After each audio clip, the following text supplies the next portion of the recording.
పితా, పుత్ర, పవిత్రాత్మ నామమున ఆమేన్. ఈరోజు దేవుని వాగ్దానం. యేసు ఒక చిన్న గాడిదను చూచి దానిపై కూర్చుండెను.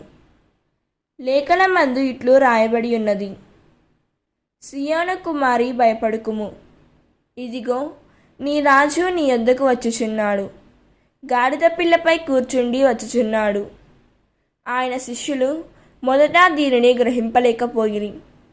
కానీ యేసు మహిమ పరపబడినప్పుడు ఆయనను గురించి ఇట్లా రాయబడి ఉన్నదనియు, అట్లే ప్రజలు ఆయన పట్ల వ్యవహరించురనియు వారికి స్ఫురణమునకు వచ్చెను. యోహాను సువార్త 12వ అధ్యాయం 14వ వచనం.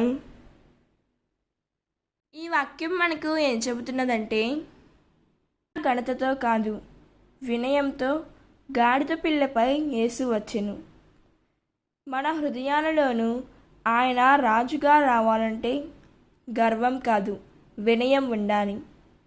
మనం నిజంగా ఆయనను స్వాగతిస్తున్నామా, లేక మాటలతో మాత్రమే గౌరవిస్తున్నామా అన్నది మనం ఆత్మపరిశీలన చేసుకోవాలి. దేవుడు ఈ వాక్యం వింటున్న ప్రతి ఒక్కరిని దీవించునుగాక.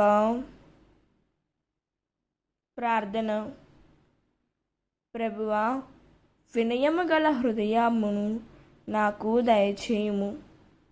నీవు నా జీవితంలో నిజమైన రాజుగా మమ్మల్ని పరిపాలించుము తండ్రి. నిన్ను ఆనందముతో స్వాగతించినట్లు నా మనసు స్థిరపరచుము యేసయ్యా. ఆమేన్.